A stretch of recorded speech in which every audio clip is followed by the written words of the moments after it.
York, the home of the Gaelic Athletic Association in that big American city. Situated on 240th Street and Broadway, a little spot of Ireland, they say, in the center of the skyscrapers and buildings that make New York. And here, each Sunday, some of the hundreds of thousands of Irish who live in this big city come to Gaelic Park to capture the atmosphere of being at home.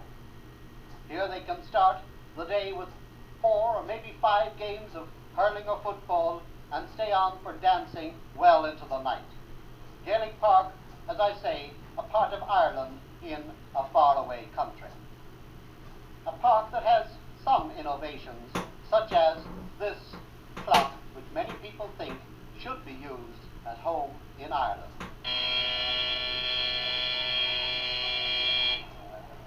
And that hooter that you heard was in fact the hooter which signals that it was half-time in a game.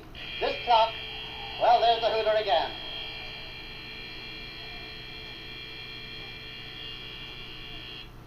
This clock starts when the ball is thrown in, and it automatically stops and hoots at the end of the half hour. Something that has been suggested to be used at home in games, and there are many people who think that it would be a very good idea indeed. Could I talk to you for just a moment, please? Could you come down here for just a second? We have a word about this clock of yours. You're the man who operates the clock. Yes, sir. How does it work? It's worked by electricity. You plug it in and it runs for half an hour. Then at the half hour, the buzzer goes. And that's it? That's all for half time. Well, say that the team was attacking and they got a 70 yards puck, or a 50 as the case may be, just as the buzzer sounded. What had happened then? The ball the free had to be taken, but nobody could touch it. The guy had to score direct in order to have a score. No other body could hit ball. Just the same as if a referee looked at his watch and found that the time was up. Yeah, the very same way. Does the hooter ever fail to work or anything like that? No, it never fails, no. Do you think last year we had a bit of trouble, but Mr. O'Donnell fixed it up and it's going perfect now. It's going perfect? Yeah. In other words, it's a foolproof clock. Oh yeah, you can't beat it. Well, you've been at the games at home in Ireland, I'm sure. Yeah. You are Irish, I gather. County Clare. What part? Kilmahal. Kilmahal, I know it well. You've been at games back at home. Oh yeah, plenty here. Do you think that this clock would be a good idea at home? I think it would be a great idea for Park, or any park in Ireland. Because a minute or two with a referee, if he's in favour of the team, he can swing the game right there. I see it happen in the Opens. Well, shall we put it this way? Is there any way of fiddling the clock, if you know what I mean? No, I can't touch it. I can't do that damn thing with it. I have to wait till the buzzer goes. You have to wait till the buzzer goes Yeah, and that's it. I can't do that. You can't do a thing. No. Righto.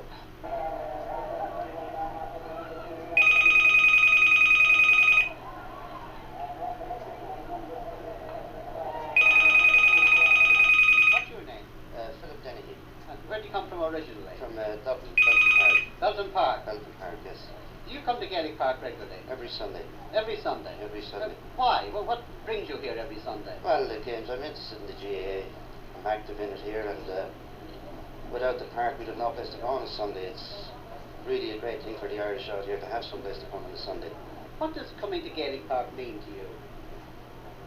Well, we to come up here and spend the Sunday here, and watch the games.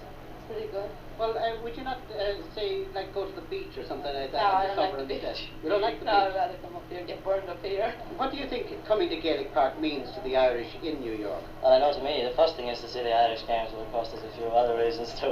For example? Oh, we meet a lot of friends here, a lot of Irish girls. A name that is synonymous with the GAA in New York and of course with Gaelic Park is John O'Donnell. John, when did Gaelic Park become a GAA venue? In 1928, when P.J. Grimes and the late Billy Snow took over here. And it's been a GAA park ever since. That's right. When did John O'Donnell move into it? Well, he came in 1944. And I'm here since, thanks be to God, and various other helps that I got. Well, looking all around us, we see all these buildings that are coming up around the park. What are the possibilities of the park staying as Gaelic Park? Oh, as long as the Lord spares me, I'd say the possibilities are very good. When I'm called up above, of course, anything can happen.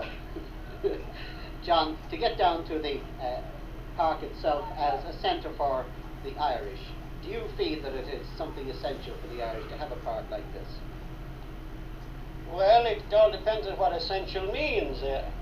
So far as having a place where the Irish meet and talk about home as we always do, a place like this is essential. With regard to participation in American events, and after all we are in America, I suppose from that point of view you could get along without it. But it would be sadly missed by all of us who had the good fortune to be born in Ireland. Well, say that for some horrible reason that Gaelic Park ceased to exist, what would the GA New York do for a playing pitch? Oh, the GA New York could find one. But there doesn't seem to be an awful lot of open space or green grass around here. Well, not in the city, but there are a lot of wide open spaces here too. John, it has often been said at home in Ireland that when a team comes out here, that the crowd of 10 or 12,000, well, that it might be bigger because of so many Irish people in America. Well, that's always the cry at home, but we're quite satisfied with 12,000. You had a game at home last Sunday between your two top teams, and you had only 23,000. I wonder where the critics are when a thing like that happens. You're quite satisfied that the 12,000 is a reasonable attendance? I think it's very good. Do you think that the visits of the teams from Ireland to the States to play the New York teams, that they are good out here? It's a grand thing to have teams come here, and equally fine for our lads to go home. After all, what is in the game? This is an amateur game, and if you can't get a trip out of it or for the top team, or look forward to it, well, I think it takes away something from our games. John, there has been a suggestion at home that a subject getting an airing over here is that the New York hurlers might figure in the All-Ireland series at home. Any particular comment on that? I have views, certainly. I think that we have a right to differ in opinions, but I think the purpose of this association is the same. And just because a man is here in America, I don't think he is any less Irish, any less a Gael, and I don't think because he is here he should be deprived of something that goes on at home. Now there's a lot of meowing at home about the tough winters they had. We have tough winters here too. And believe me, I'd rather, as a player in my younger days, play in a winter in Ireland than under the blazing sun here in New York City. We don't get ready by push buttons here.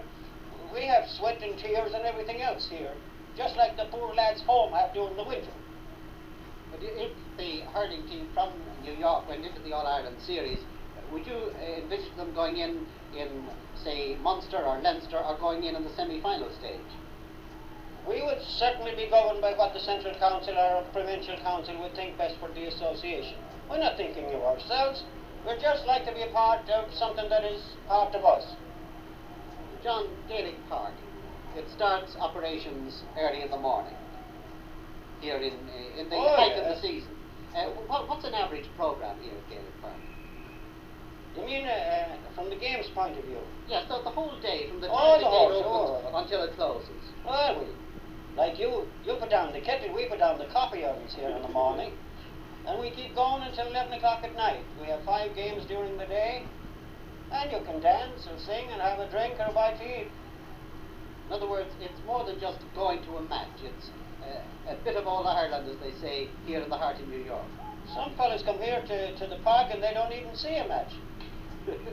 Would you explain that one a little bit to me? Well, we're a lot of other attractions here. Right on, John, and right now there seems to be quite an attraction in this hurling game here between the New York first and the New York second teams. Like directly right in towards the goal now. And then over the bar and a point for New York number 2. Both teams now on level terms. New York number 1 in white, 1 point. New York number 2 in saffron and blue, 1 point. Lefty, can I interrupt you for just a little while? You know, this idea of a commentary on the game, it isn't done at home. How long has it been done here in New York? Well, Mihal, it's my honour for the last 18 years to bring the highlight play of 5 games here each Sunday at Gaelic Park.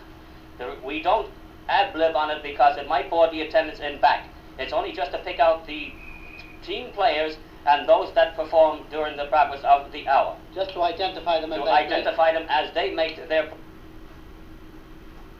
play. Well, five games in one day. That must take a little bit of working out, shall we say.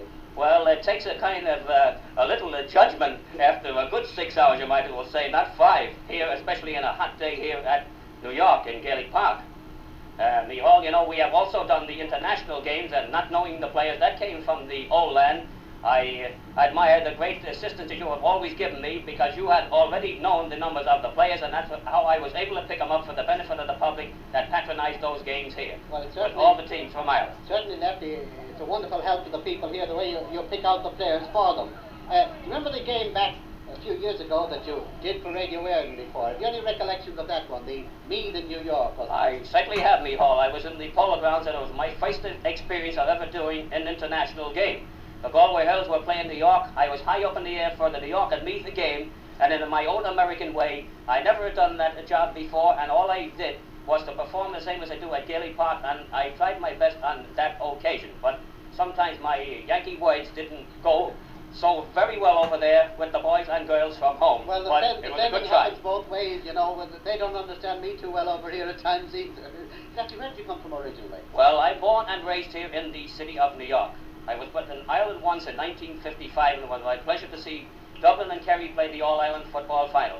My late father came from Newmarket and Fergus, County Clare, from home with one of great Clare hurlers, Bob Doherty.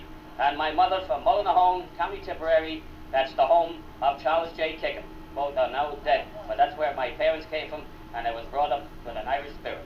And that's why I love the games of Ireland. Well, Lefty, I think we've taken you long enough from the public here at Gaelic Park. Thank you very much, and you better get back to the action now. You are welcome, Hall. Now back into play. That interview with the Hall Ladies and gentlemen, is here today. Represent Television and Radio Air.